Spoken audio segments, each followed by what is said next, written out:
British order of 9 angels के काले कारनामों से आप सभी अनुभाग 18 में अवगत हो चुके थे। हम बता रहे थे आपको ये कोटिंग के विषय में, और इस प्रकरण में इससे संबंधित यह अंतिम अनुभाग होगा। इसके आगे के अनुभागों में हम और भी अन्य विषयों पर अपना विमर्श प्रस्तुत करेंगे।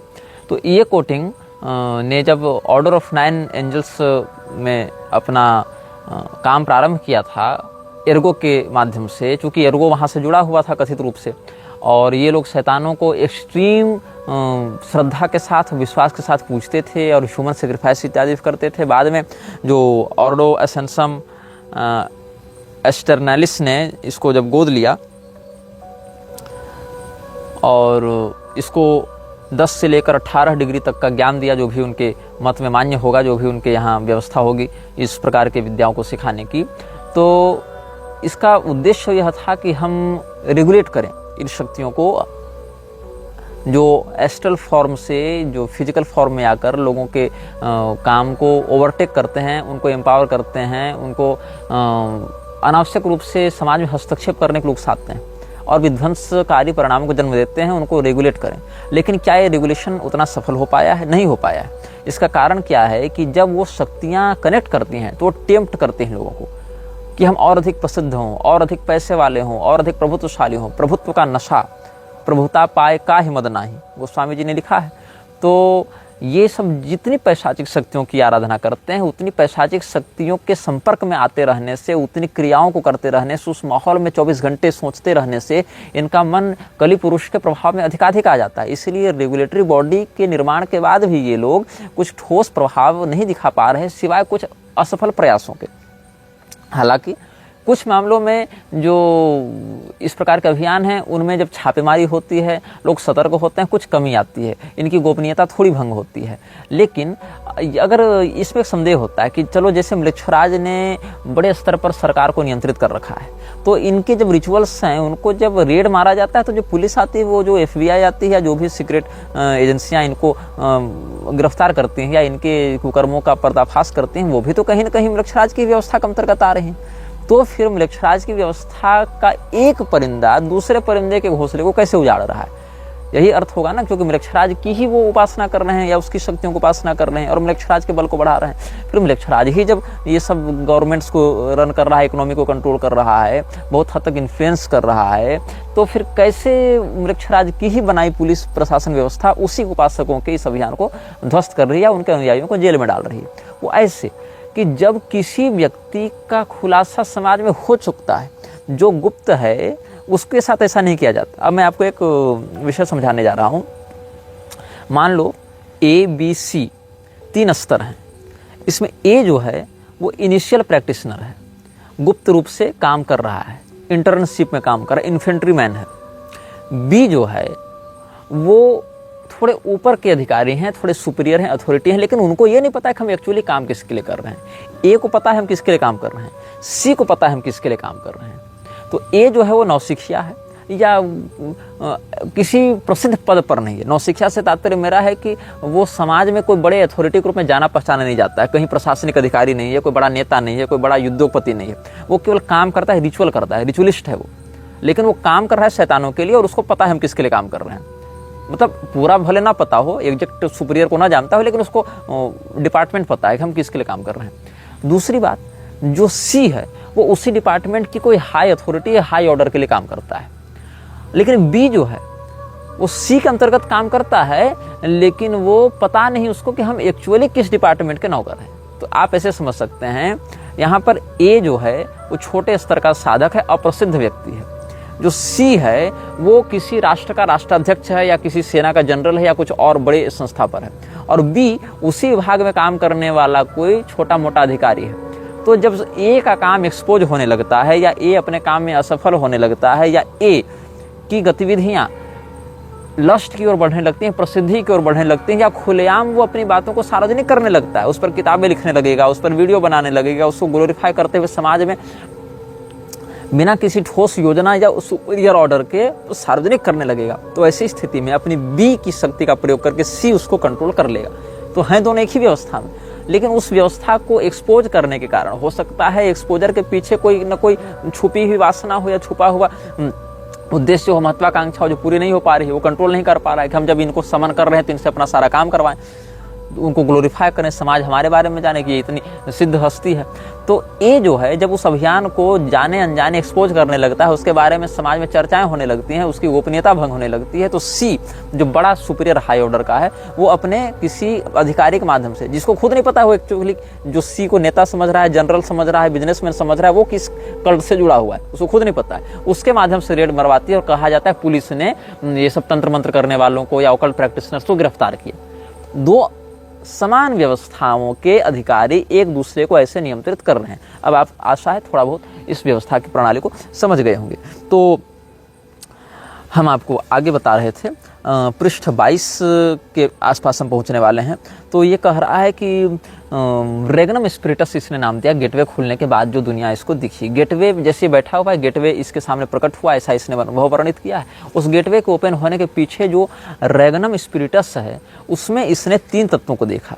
एक को इसने नाम दिया है डीमंस, एक को इसने नाम दिया है एंजल्स और एक को इसने नाम दिया है स्पिरिट्स। तो डीमंस क्या है? डीमन ये कहता है एक ऐसी ताकतवर सत्ता जो कि बहुत ज़्यादा नकारात्मकता से भरी हुई है, क्रूरता से भरी हुई है, अपवित्रता से भरी हुई है और डिस्ट्रक्शन को प्रीफर करती है।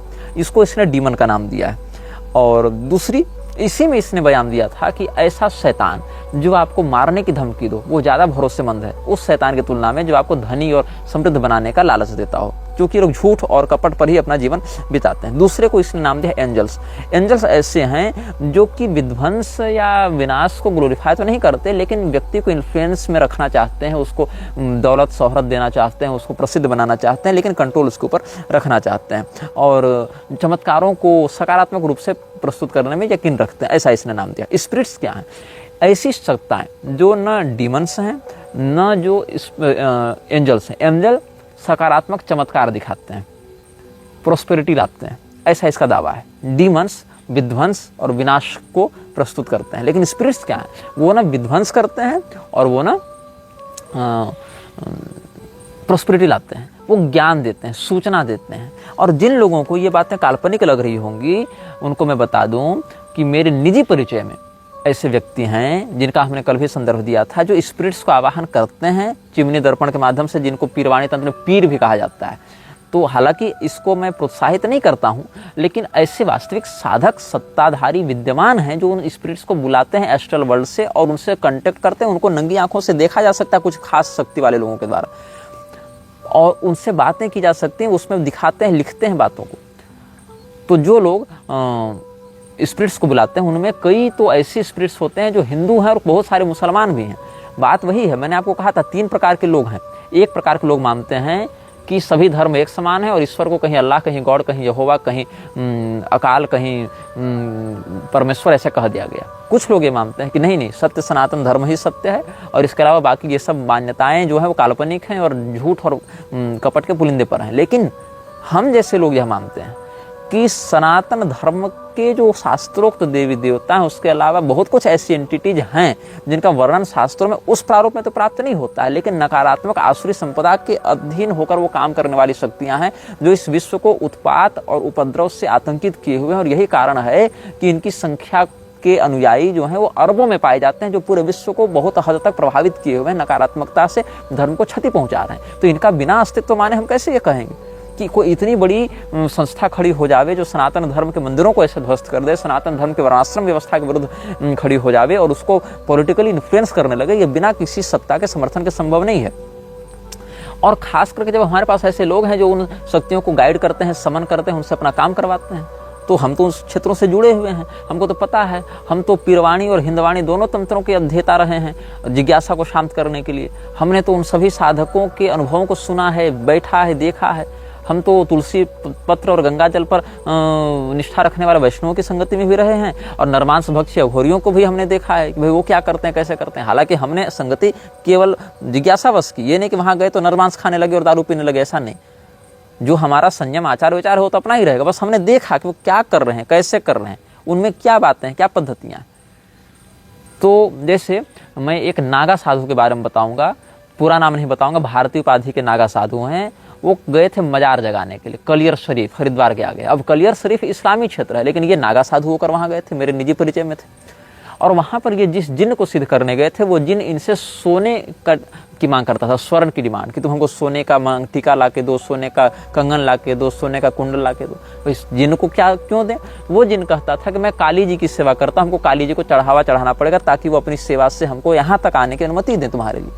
तो बाद में उनके पास पैसा था नहीं, तो मेरे परिचय के एक बड़े सेठ ने उनको खूब स्पॉन्सर किया और खूब उनको 10-15 लाख रुपए दिए, जितना भी था, और वो सब चढ़ावा उसने चढ़ाया, वो सारा गायब हुआ। और जब वो एक मंत्र ये सब जगा रहे थे वो नागा साधु, तो क्या हुआ कि कुछ शराबी गंजेड़ी लोगों ने उन पर आक्रमण किया। उसी समय उसने उस शक्ति को पुकारा और उस शक्ति ने उन सबों को ऐसा मारा, उठा उठा के पटका कि वो मरे तो नहीं, लेकिन फिर जीवन में फिर वो मतलब लगभग हाथ पर तो सबके टूटे, लेकिन फिर वो इस प्रकार से किसी साधना के मतलब छेड़छाड़ करने का साहस नहीं करेंगे। तो इस प्रकार के वो साधक थे। बाद में जिस सेठ ने उनको स्पॉन्सर किया था उसने उस जिन को अपने कंट्रोल में लेने का प्रयास किया। तो जिन ने उसको धमकाया कि तुम्हारा इकलौता बेटा है, मार देंगे, तुम ज़्यादा हमसे छेड़छाड़ मत करो। और वो जो साधु बाबा थे और जो स्पॉन्सर था, दोनों में फिर झगड़ा हो गया किसी बात को लेकर, फिर दोनों अलग अलग रास्ते चले गए। वो साधु बाबा भी उसको साफ देकर निकल गए। दोनों को हम निजी रूप से जानते थे। हालांकि अब दोनों से मेरा परिचय प्रत्यक्षतः नहीं है, नंबर इत्यादि भी नहीं है, लेकिन पिछले 3 साल पहले तक उनसे मेरा संपर्क मतलब परिचयात्मक था। किसी यज्ञ में हम लोग मिले थे और 1 आध महीना हम लोग साथ में रहे भी थे। तो ये मैं इसलिए बता रहा था क्योंकि जो लोग कहते हैं कि ये लोग होते ही नहीं, एग्जिस्ट ही नहीं करते, वो कभी इस क्षेत्र में घुसे नहीं है। वो केवल सुनी सुनाई बातों के आधार पर एक अवधारणा बना लेते हैं। जब तुम क्षेत्र में घुसोगे तब समझोगे कि केवल लिखी लिखाई बातें नहीं हैं, उनमें हो सकता है वर्णन में 100 बातें कही गई तो 100 बातें सारी सच ना हो, लेकिन 50 बातें तो बिल्कुल सच हैं जिनका एक वास्तविक एग्जिस्टेंस होता है, प्रभाव होता है।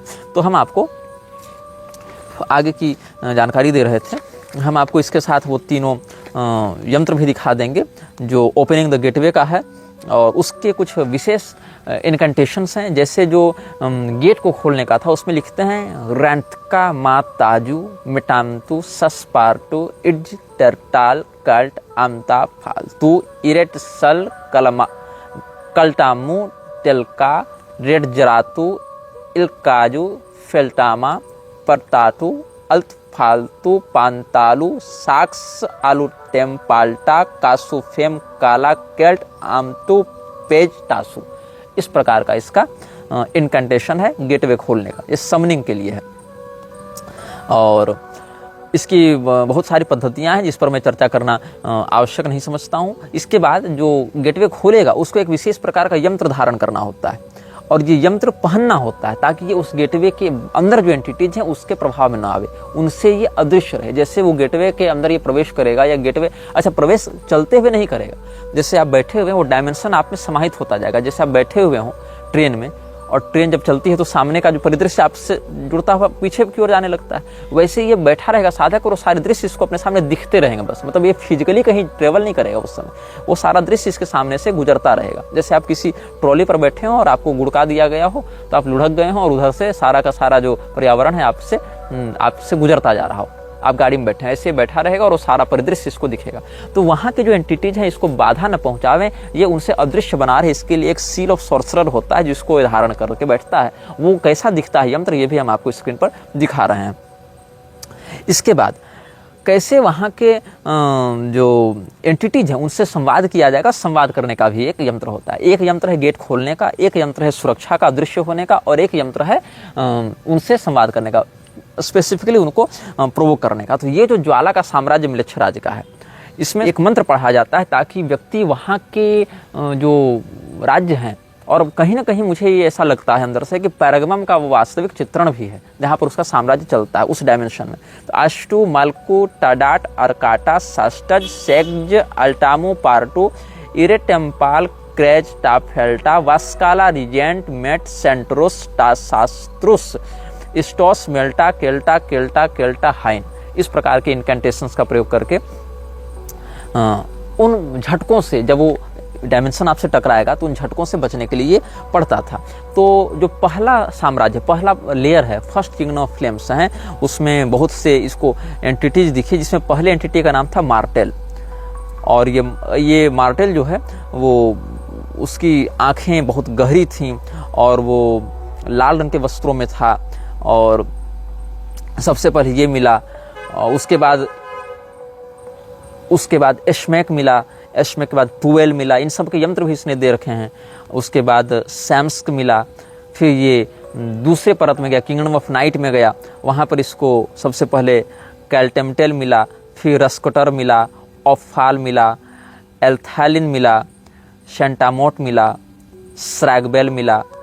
फिर इसके बाद वो 3 लोग इसको मिले जो 3 लोग इसको बुक देने आए थे, ऐसा इसने दावा किया है। जो 3 लोगों ने इसको नवंबर 2000 ईस्वी में एक मैन्युस्क्रिप्ट ला कर दी थी, वो 3 लोगों से मिलती जुलती कोई एंटिटी इसको मिली। शक्ल ऐसे ही दिख रही थी, लेकिन इसने वेरीफाई वैसा नहीं किया है। खास करके इसमें एक व्यक्ति जो था फेस्टस जो था, उसका चेहरा देखकर लगता था जैसे किसी ने उसको आग में भून दिया हो, जैसे अग्नि से जले हुए किसी मृत्यु को आपने अगर देखा हो, किसी व्यक्ति को जल के मरता हुआ देखा हो, तो उसके शरीर में कैसी कालापन और चमड़ी उधड़ी हुई लगती है, तो उस प्रकार का उसका स्वरूप था। दूसरा था मैटन एक बूढ़े व्यक्ति की आकृति में था और बहुत शांत और सौम्य तरीके से बात करता था। और तीसरा था एट्रन मृत्यु सज्जा पर पड़े हुए एक मरणासन व्यक्ति के स्वरूप में था। इसलिए कहा जाता है कि एट्रन से ज़्यादा बात नहीं करनी चाहिए। It is advised to spend as little time with Atron as possible, as his presence is quite literally sickening.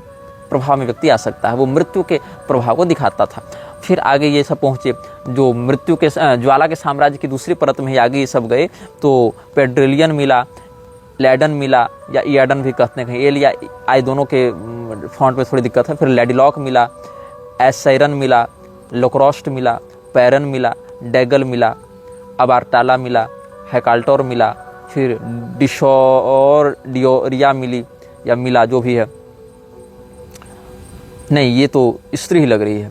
She शब्द का प्रयोग किया है, shift between a beautiful young innocent virgin and old crone, इस प्रकार से इसने लिखा है। मेल्टा, इस प्रकार से। फिर नीले रंग की ज्वाला का एक साम्राज्य इसको मिला, उसमें सतग्रेल, पेल्टेटोर, सेस्टेन, फोर्टियर, टैलोस इसने मिला। फिर ये छायाओं के साम्राज्य में घुसता है उस डायमेंशन में, वहाँ टेरेटूर मिला, टैरगेल, सेल्टनट, फेल्टॉर्न, हेप्टोमेल्टोर और मेस्टोरेट, इस प्रकार से। फिर ये नीले के बाद लाल ज्वाला के साम्राज्य में घुसा। ज्वाला के भी अलग अलग रंग थे ना, तो लेटिर, सैस्पू, क्रेट, टूल ये मिला। उसके बाद फिर आगे बढ़ता गया तो एडकैमोम, केल्टार, मेथसन, गोरका ये सब मिला। और नवा साम्राज्य तक पहुंचाए।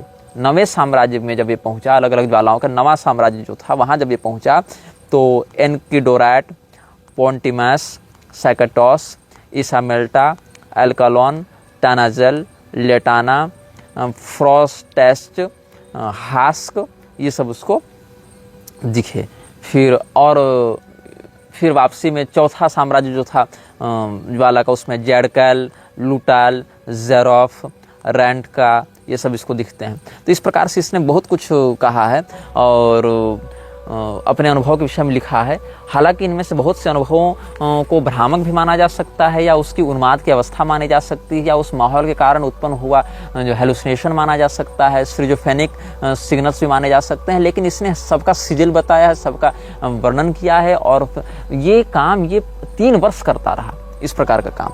और इसके बाद इसने किंगडम्स ऑफ फ्लेम्स नामक पुस्तक में इन सभी बातों का अनुभव वर्णित किया है। अपनी एक रचना में ये कोटिंग ने बहुत कुछ बातों की ओर पाठकों का ध्यान आकृष्ट कराया है, जिसके कुछ भागों में हम आपका ध्यान ले जाना चाहेंगे। वो लिखता है, there is an ancient evil sleeping beneath the earth, however that has been roused by our million man marches, our nuclear murders and our peacekeeping blood baths worldwide. It is stirring and a dark mist is seeping into our world, intoxicating the youth with violence and murder, clouding the judgment of world leaders and warlords, spewing forth hatred into the air that we breathe.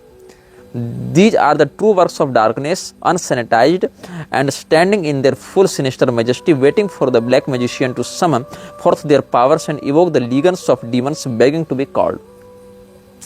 ये कहना चाहता है कि पृथ्वी के अंदर एक पुरानी और बहुत खूंखार शैतानी ताकत सो रही है, जो विश्व के कथित नेताओं और वार लॉर्ड्स के द्वारा जितने भी हत्याएं की जाती हैं, जितने भी क्राइम्स किए जाते हैं, जितने भी इविल्स किए जाते हैं, उन सबों के माध्यम से प्रोवोक हो जाती है, जग रही है, और इस प्रतीक्षा में कि कब वो अपनी पूरी शैतानी ताकतों के साथ इस पृथ्वी पर अपने साम्राज्य को विकसित करे। तो यहाँ पर जो पंक्ति है, there is an ancient evil sleeping beneath the earth, However, that has been roused by our million man marches, our nuclear murders and our peacekeeping bloodbaths worldwide. इस विषय पर आप गौर करेंगे। इसके आगे एक प्रकरण जो है इसमें ये लिखता है कि वो जो भी शैतानों के इस प्रकार के उपासक होते हैं, या जो मिलक्षराज शब्द का इसने प्रयोग नहीं किया है, लेकिन वो जो एंसेंट एविल है, प्राचीन जो नकारात्मकता है, वो अलग अलग स्वरूपों में प्राप्त होता है। उसका वर्णन कहता है कि he is the thin pale teen dressed in black with metal in his face, he is the young man or woman who burns black candles in his dorm room to influence the results of the mid term, he is the beard and long haired Hessian playing guitars and screaming murderous lyrics, he is the figure hidden in a cloak who meets in the desert to summon up evil. यहाँ भी रेगिस्तान में ही शैतान को जगाने की बात कही गई है। He is the priest that has seen too much sin and too little of God, he is the CEO that rules the world at the sharp end of a pen, he is the husband and father whom no one could suspect। इसने बताया है कि किस प्रकार से शैतान के अनुयायी उसको पुकारने के लिए उसके लिए यंत्र का निर्माण करते हैं, और इसमें बैफोमेट नाम से इसने उसको पुकारा है, और उसने एक सर्कल बनाया है, और उस सर्कल के बीच में इसने एक पंचकोण सितारा बनाया। और उस सितारा कैसा है, उस सितारे का जो प्रधान कोण है वो नीचे की ओर मुख किया हुआ है, और उसके अगल बगल दो कोण है और दाएं बाएं ऊपर दो कोण है। तो ये जो है ऑपोजिट जो पेंटागन इसने बनाया है वो शैतान का प्रतीक है, ऐसा इसने वर्णित किया है। आगे के प्रकरणों में आप देखेंगे इसी पुस्तक में, तो इसने और भी बहुत कुछ चित्र इत्यादि उसके दिए कि वो कैसा दिखता है। एक क्रॉस जैसा ईसाई लोग प्रयोग करते हैं, एक क्रॉस, लेकिन शैतानी शक्तियों को प्रवोक करने के लिए उस क्रॉस के नीचे एक और लाइन खींची जाती है। जैसे ऐसे किया, फिर उसके लिए क्रॉस बनाया, उसके ठीक नीचे एक छोटी सी लाइन उसी के समानांतर और खींची जाती है। ये भी इसने एक साइन बताया। तीसरा है द सिजिल ऑफ सल्फर, उसमें जो क्रॉस है वो क्रॉस वैसा ही रहेगा, लेकिन जो छोटी रेखा रहेगी वो बड़ी रेखा के ऊपर रहेगी, और वो जहाँ पर डंटी समाप्त हो रही है वहाँ इन्फिनिटी का साइन बना रहेगा। इस प्रकार से सिजिल ऑफ सल्फर बनता है, और ये सिजिल ऑफ सल्फर भी पैशाचिक शक्तियों को आकृष्ट करने में बड़ा काम आता है। इसके बाद इसने कहा है कि खून का बड़ा महत्व है शैतानी ताकतों को आकृष्ट कराने में। ब्लड का बहुत अधिक महत्व है, क्योंकि हमारे शरीर में एक ऐसा द्रव बह रहा है जो कि बहुत कुछ ताकतों को प्रोवोक करता है, बहुत कुछ ताकतों से हमारे कनेक्शन को जोड़ने में मदद करता है। इस प्रकार से इसने वर्णित किया है। इसने तीसरे अध्याय में लिखा है एंटरिंग द डार्कनेस, इसमें लिखता है Shiva seats in solitary meditation for 4,320,000,000 years according to the Brahmanic measurement of a kalpa, yet at the end of the long meditation with the power such discipline has generated and stored, Shiva opens up his dreaded third eye out of which flows pure destruction, bringing the whole of creation to silence। Shiv ji का यहाँ वर्णन करता है कि ब्रह्मा की एक कल्प तक वो समाधि में रहते हैं, ऐसा ही वर्णन कर रहा है। अब ये क्या कहता है कि भगवान शिव ब्रह्मा के एक कल्प तक साधना तपस्या में रहते हैं, मतलब समाधि में रहते हैं। ऐसे शिव जी का एक स्वरूप सदैव जगा रहता है, सक्रिय रहता है। जो भक्त उनकी आराधना करते हैं उनको वरदान देने के लिए, नहीं तो पता चला शिव जी तो सोए हैं तो पूजा किसकी कर रहे हो। और एक स्वरूप में भगवान महादेव नित्य समाधि की स्थिति में रहते हैं। उनका काम जब संहारक रूप में प्रस्तुत होना होगा तभी वो जगेंगे, ये एक दूसरा स्वरूप होता है। उस स्वरूप में एक कल्प तक 4,32,00,000,000 वर्षों तक ध्यान में लगे रहने के बाद भी शिव जी जब तीसरा नेत्र खोलते हैं तो उतने अनुशासन के बाद भी उनमें वह इच्छा या वह सामर्थ्य होता है कि वो पूरे विश्व को, पूरे ब्रह्मांड को अपनी एक दृष्टि से भस्मीभूत कर दें, ये वो कह रहा है। तो ऐसे ही आवश्यक नहीं, इसके मत में, इस मत का हम समर्थन या विरोध करने के लिए बात नहीं बता रहे, मैं इसके मन की बात बता रहा हूँ। ये कह रहा है कि जब शिव जी 4,32,00,000,000 वर्षों तक साधना तपस्या करने के बाद भी जब आँख खोलते हैं तो उस आँख से विनाश हो सकता है तीसरे नेत्र से।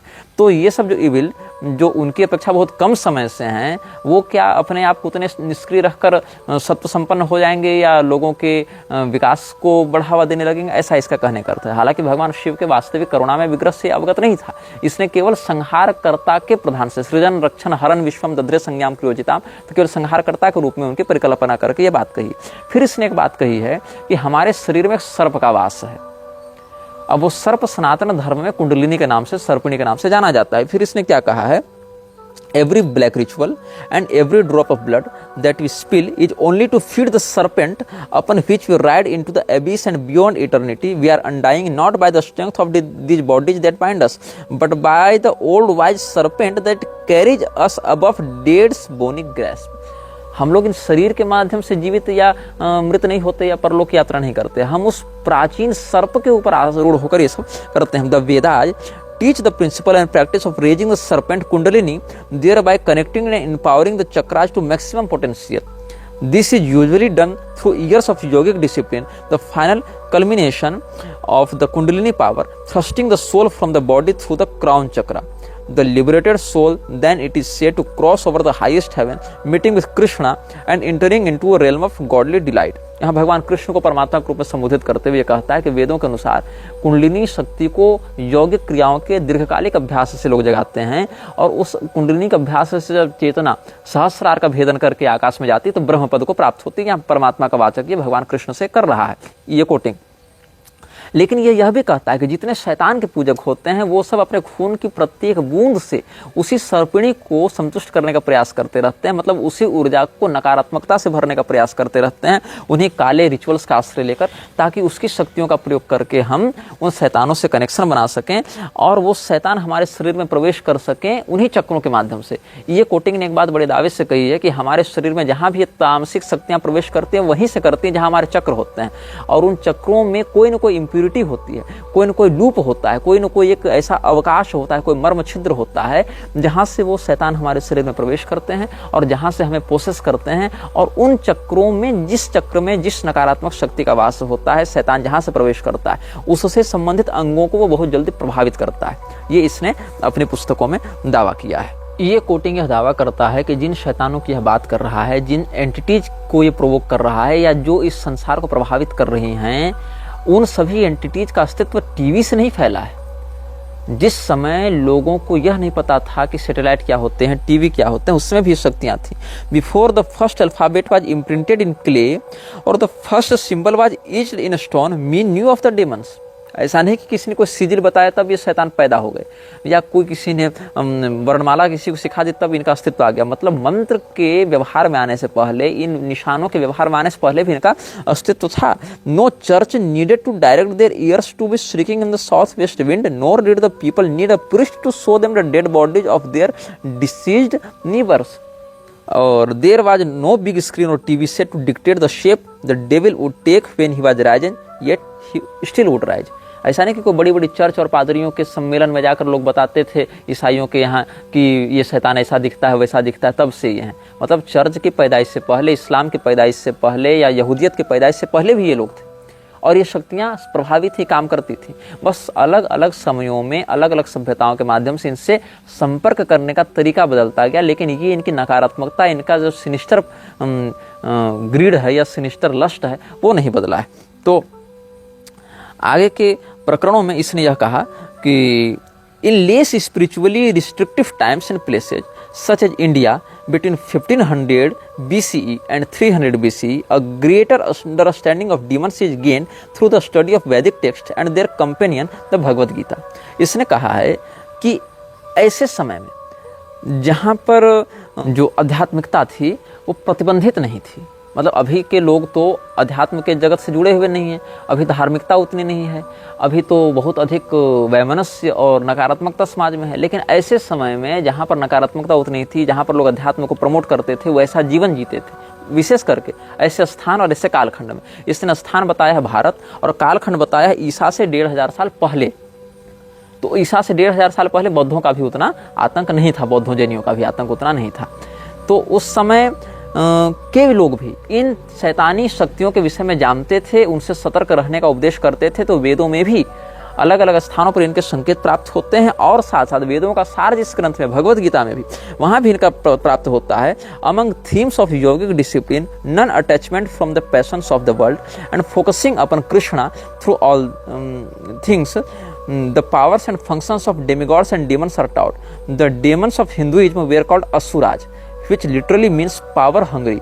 They are godlike in their supernatural abilities, yet lack the divine consciousness and grace that would place them alongside the Devas. They are commissioned by Krishna in their work, yet believe that they struggle against him, as they do not know even their own nature in fullness. ये कह रहा है कि ये सब जो नकारात्मक शक्तियां होती हैं, ये किसके कहने पर काम कर रहे हैं? भगवान कृष्ण के कहने पर काम कर रहे हैं। कैसे? भगवान कृष्ण ही कालोस्मि लोकक्षयकृत प्रवृद्धो लोकान समाहर्तुमिह प्रवृत्तः इस रूप में प्रस्तुत हुए थे। अर्जुन को क्या कहा? मैं ही काल हूं, मैं सबको मारने आया हूं। अब दिखा क्या? दुर्योधन की सेना में जो राक्षस हैं, अलम्बुस अलायुध ये सब काम कर रहे हैं, भीष्म पितामह द्रोणाचार्य कर्ण इत्यादि को जिन्होंने पोसेस कर रखा है, जिनका वर्णन महाभारत में भी प्राप्त होता है, ऐसे राक्षसों को क्या लग रहा था कि हम तो अपने लिए कर रहे हैं, हम धर्म के विरुद्ध कार्य कर रहे हैं, हम तो कृष्ण के विरुद्ध कार्य कर रहे हैं, क्योंकि कृष्ण पांडवों के पक्ष में है, हम दुर्योधन के पक्ष में। तो उनको क्या लगता था कि हम कृष्ण के विरुद्ध कार्य कर रहे हैं, लेकिन ये सब भगवान कृष्ण की इच्छा से ही कर रहे थे। लेकिन इनको क्या लगता था कि हम तो अपना एक संघर्ष स्थापित कर रहे हैं। वैसे जितने भी पैशाचिक शक्तियां हैं वो सब भी युग धर्म के अनुरूप कार्य कर रहे हैं, कलयुग को बढ़ाने के लिए काम कर रहे हैं। कलयुग को किसने बनाया? संपूर्ण युगों को कौन संचालित करता है, कौन निर्मित करता है, कौन उनके गुण धर्मादि का संचालन करता है? भगवान स्वयं करते हैं। तो भगवान ही चतुर्युग प्रवर्तक हैं। तो भगवान ही सतयुग, त्रेता, द्वापर, कलयुग सबके कारक हैं और उन तद्दत युगों के युग धर्म के भी कारक हैं। इसीलिए अयम तो युग धर्मो ही वर्तते कस्य दूषणम, ऐसा भी देवर्षि नारद ने चिंतन किया। तो भगवान ही इन सभी क्रियाओं के कर्ता और विनियोजक हैं। कृष्ण भगवान का यहाँ पर उस नाम लिया है, क्योंकि विदेशों में इस्कॉन का भी अधिक प्रभाव रहा है ना, तो इस्कॉन ने कृष्ण तत्व के माध्यम से कुछ किया है। यद्यपि इस्कॉन के विषय में हम पूरा एक सेक्टर अलग से इसी अनुभाग में प्रस्तुत करेंगे, ताकि उनके भी आप षड्यंत्र को समझ सकें। लेकिन कहने का अर्थ है कि कृष्ण तत्व का विशेष उसने प्रचार किया, परमात्मा कृष्ण नाम से उसने अधिक प्रचारित किया विदेशों में। तो इसीलिए जब वहाँ के लेखक ये सब बातें लिखते हैं तो स्वाभाविक रूप से कृष्ण शब्द का प्रयोग अधिक करते हैं। तो इसने कहा कि जो डीमंस, जो असुर या जो शैतानी शक्तियाँ इस प्रकार का विध्वंस करती हैं या इस प्रकार की नकारात्मकता को फैलाती हैं, वो भी भगवत इच्छा से ही ये कार्य कर रही हैं। बस उनको पता नहीं कि हम किस महासत्ता के अंतर्गत ये कार्य कर रहे हैं। और ये क्या कहता है आगे? It is the nature of demons to feed on human beings. ये इन पिशाचों का स्वभाव होता है कि मनुष्यों का भक्षण करें। कैसे? Human beings are formed of 36 elements: excrement, urine, saliva, flesh, blood, skin, bone, the 5 solid internal organs, the 6 empty internal organs, the hair of the head, the hair of body, energy, life and so forth। इसने यहाँ 36 प्रकार के तत्वों से मनुष्य शरीर को निर्मित बताया है, जिसमें हमारे मल, मूत्र, थूक, चमड़ी, वीर्य और हड्डी, खून, मज्जा, ये सब हमारे ज्ञानेंद्रिय, कर्मेंद्रिय, अंदर की अंग, माथा का बाल, शरीर का बाल और अलग अलग प्रकार के इसने तत्वों के नाम बताए हैं। और ये सब जो हैं demons of inferior capacity feed upon excrement and the like.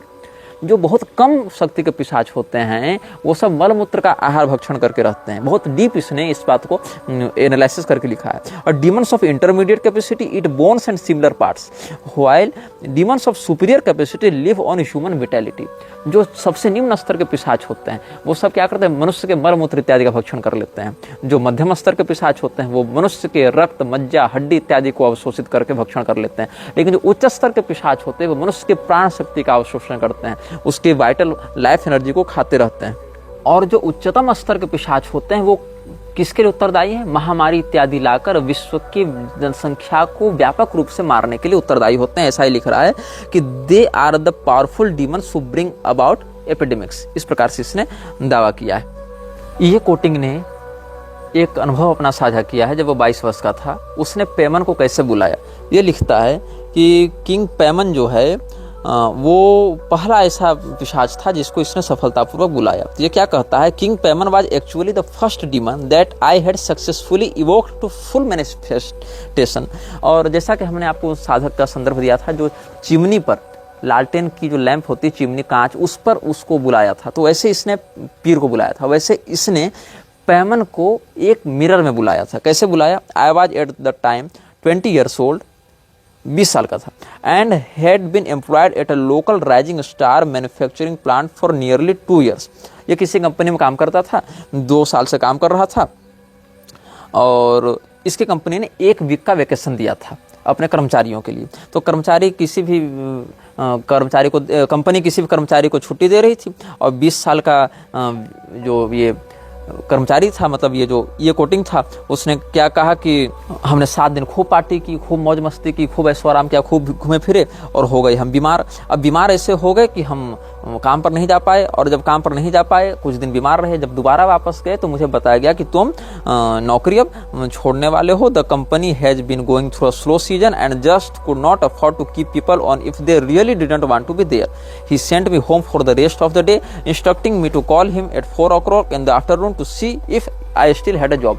तो इसके मैनेजर ने इसको डांटते हुए कहा कि देखो, हमारी कंपनी पहले से बहुत कम व्यवसाय कर रही है, हमारा प्रॉफिट मार्जिन बहुत कम हो रहा है, इसीलिए हम ऐसे कर्मचारियों को निकाल रहे हैं जो यहाँ आना जाना नहीं चाहते। तो तुम अभी घर जाओ, शाम को 4 बजे हमको कॉल करके पूछना कि हमारी अभी जॉब बची हुई है कि नहीं बची हुई है, हम यहाँ काम अभी भी कर रहे हैं कि नहीं कर रहे हैं। अब ये जो है बेरोजगार होने वाला था और इसके पास सेविंग्स भी नहीं थी, तो इसने सोचा अब क्या करें, तो इसने पेमन को बुलाया। अब पेमन को इसने कैसे बुलाया, तो गोटिया का इसने प्रयोग किया, गोटिया का जो मार्गदर्शन था इसने प्राप्त किया, और सिजिल इत्यादि सब इसके पास थे ही, और इसने सिजिल को एक कंप्यूटर पेपर पर इसने बनाया, प्रिंटिंग पेपर पर बनाया, और जो भी इसकी प्रोसेस प्रक्रिया थी इसने बुलाया। तो अचानक से इसको ऐसा सुनाई पड़ी, why have you called me here. एक भारी आवाज़ ने इससे कहा कि तुमने मुझे यहाँ क्यों बुलाया। तो किंग पेमन को आदेश देने वाले तुम कौन हो, ऐसा इसने प्रश्न किया। तो एक काले रंग का एक शीशा टाइप का था इसके पास, तो उधर देखा तो इसने क्या अनुभव किया, कोई पुरुष है और वो बहुत ही महत्वपूर्ण और बहुत मतलब राजशाही पोशाक में है, और किसी जानवर के ऊपर ऐसे बैठा है जैसे वो जानवर नहीं, उसका वो सिंहासन हो। तो ये डर गया, फिर ये नेत्रों को ठीक से बंद किया, खोला, फिर देखा वो वहीं पर था, इसकी ओर देख रहा था। तो फिर इसने कहा कि मैं अपना परिचय दिया और कहा मैं तुमको अपनी शक्ति से नहीं बुला रहा हूँ, मैं तुमको एडोनाई और एल शडाई की शक्ति से बुला रहा हूँ। मतलब ये वो नाम है जो तुम्हारे ऊपर शासन करते हैं, तो bye their names you must ओबे। तो वो जो शक्ति थी पेमन की वो हिली नहीं, और उसने बस अट्टहास किया, जोर से हंसा, और फिर उसने कहा जो बुलाया ये कोटिंग जो अभिचारक, उसने फिर कहा, मैं अपना परिचय दिया, फिर कहा मैं तुमको अपनी शक्ति से नहीं बुला रहा हूँ, मैं तुमको एडोनाई और इल शडाई की शक्ति से बुला रहा हूँ। और इस बार जब दूसरी बार इसने कहा तो डरते हुए नहीं, पूरे कॉन्फिडेंस से, पूरे अथॉरिटी के साथ, पूरे कमांडिंग टोन में इसने कहा। तब वो जो हंस रहा था पेमन वो चुप हो गया, द डीमन वाज साइलेंट। और फिर उसने पूछा कि तुम क्या चाहते हो। तो इसने कहा कि मैं अपनी नौकरी बचाना चाहता हूँ, मेरी नौकरी जाने वाली है, तो मैं चाहता हूँ कि तुम मेरे बदले मेरी नौकरी बचाने में मेरी मदद करो। और तो पेमन चुप हो गया और कुछ देर सोचा, फिर कहा कि तुमने बहुत देर कर दी मुझे बुलाने में, it may already be too late. तो ये कोटिंग ने कहा कि ठीक है, फिर तुम अपने स्तर पर जो भी कर सकते हो मेरे लिए कर दो, लेकिन कुछ करो। फिर वो जो रिचुअल क्लोजिंग हुई उसको थैंक किया, वो चला गया, और उसके बाद ये अपने ऑनर से मिलने के लिए गया। तो मिलने के लिए जब गया तो इसने सोचा कि अब तो हमको भी पता था, बहुत लेट हो गया, मालिक पहले से गुस्से में, तो कितना वो सुधरेगा। जब ये अगले दिन गया उसके पास तो क्या देखता है, इसके पास एक चेक है, फाइनल चेक है। वो तो नौकरी जाने वाली है, इसकी नौकरी तो जाएगी ही, वो तो रिलीजिंग पेपर पर साइन हो गया था। लेकिन नौकरी जाने से पहले इसने क्या कि देखा कि मेरे पास जो पेमेंट का चेक आया है वो कितने का आया है। तो ये कह रहा है कि $1000 का हमारे पास चेक आया। The cheque was return out for $1000 over what I would usually make. I spun around and run down the hall to the owner's office. अब जब 1000 का इसको पेमेंट चेक मिला तो ये ऑनर के पास गया बाकायदा कि आपसे लगता है गलती हो गई, यहाँ $100-200 होना था, अब $1000 दे रहे हैं मुझे ये इधर से जाने के। तो उसने बहुत गहरी दृष्टि इसकी ओर डाली और कहा कि नहीं, ये तुम्हारे 2 सप्ताह का पेमेंट ही है और इतना ही होना चाहिए, जाओ अपनी ज़िंदगी में ऐश करो। तो इसको फिर समझ में आया कि पेमन मेरी नौकरी तो नहीं बचा पाए, चूंकि वो ऑर्डर पेपर पर साइन हो चुका था, लेकिन उसने कुछ ऐसा किया, कंपनसेट मुझे किया, ताकि मुझे उस नौकरी से जितना प्रॉफिट होता उससे कहीं अधिक प्रॉफिट मुझे तात्कालिक रूप से हो गया। मतलब कई बार ये डीमंस समन किए जाने पर वही काम नहीं करते एग्जैक्टली जो आप कह रहे हैं, बल्कि उस काम को थोड़ा मैनिपुलेट करके कुछ आपके हक में वो ला देते हैं, अपने विचारक के हक में, ऐसा ये कहना चाह रहा है। ये कोटिंग ने अपनी पुस्तकों में नरबली को बहुत विस्तृत रूप से वर्णित किया है, जिसके कुछ अनुभाग आपको हम सुनाने के लिए बता देते हैं। All invocations, incantations and ritual operations having been performed when the victim's throat is slit and the dagger is plunged into her heart, absolute silence is necessary in order to reap the dark whirlwind that will ensue। मतलब किसी महिला को कैसे नरबली के माध्यम से शैतानों की भेंट चढ़ाई जाती है, इस प्रकार के विषयों में इसने बहुत पृष्ठ लिखे हैं। मतलब इतने पृष्ठ लिखे हैं जिसको पढ़ने में कई दिन आपके निकल जाएंगे। और मैंने उन सभी बातों का अध्ययन करके पाया कि कितने अधिक पैशाचिक तत्वों के समर्थक रहे हैं। और यद्यपि ये कोटिंग ने अपने पुस्तकों में कई बार इन बातों का खंडन किया है, निषेध किया है, जैसे कि इसने कहा such rites do not take place, not in this time, not by any serious black magician, इस प्रकार से।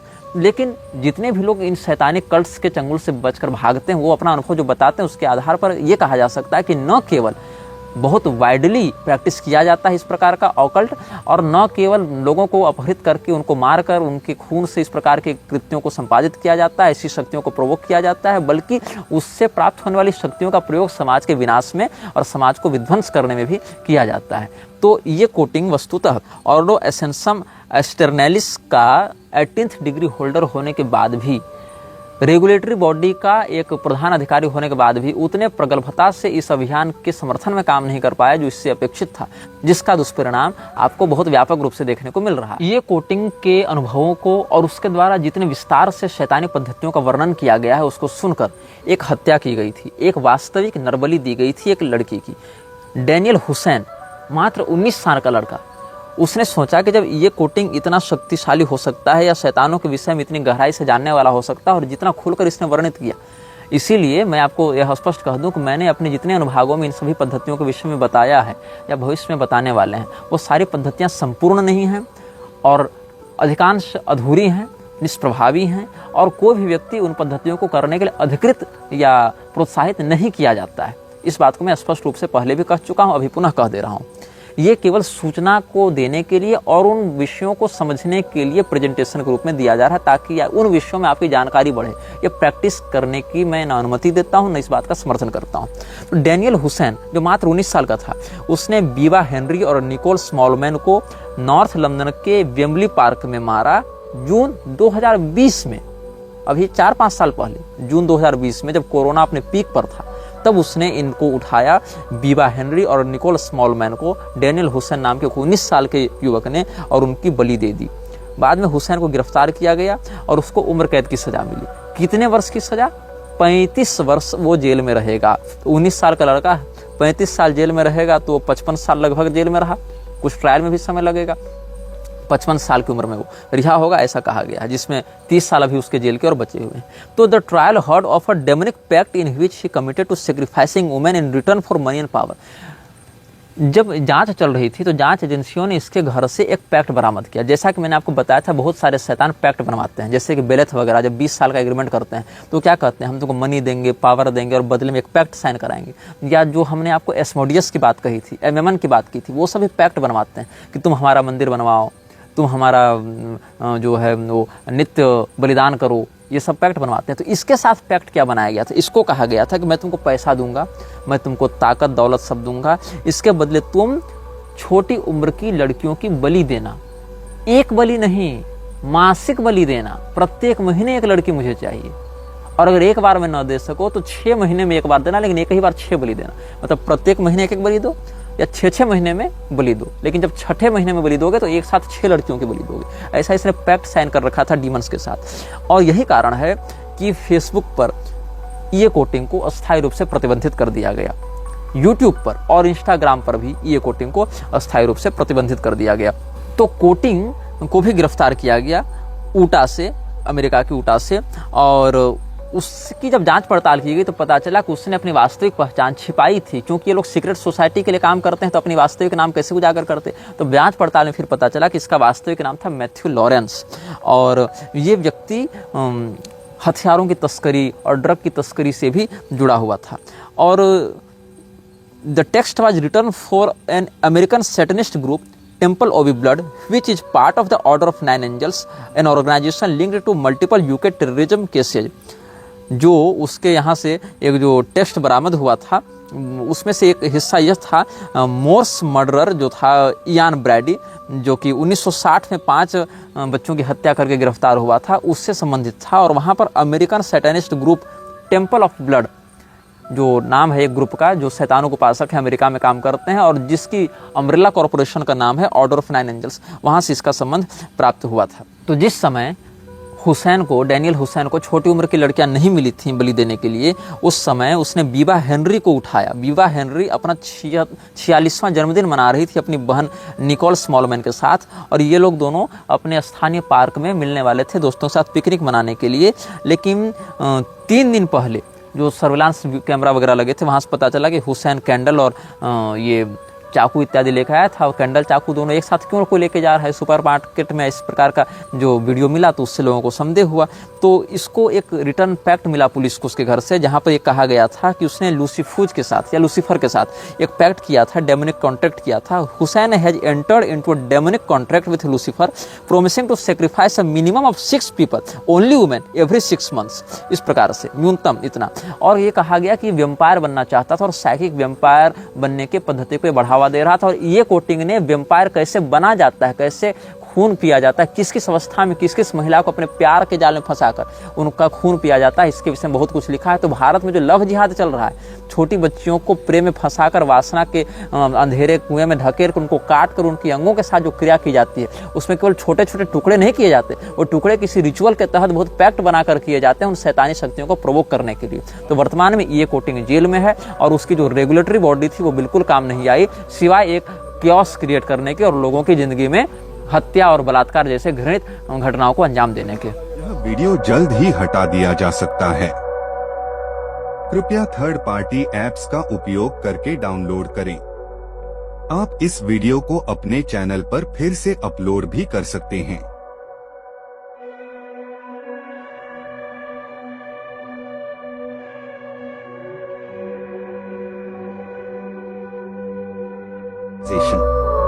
This video may get deleted soon. Please download using third-party apps. You may also re-upload this video on your channels. Thank you.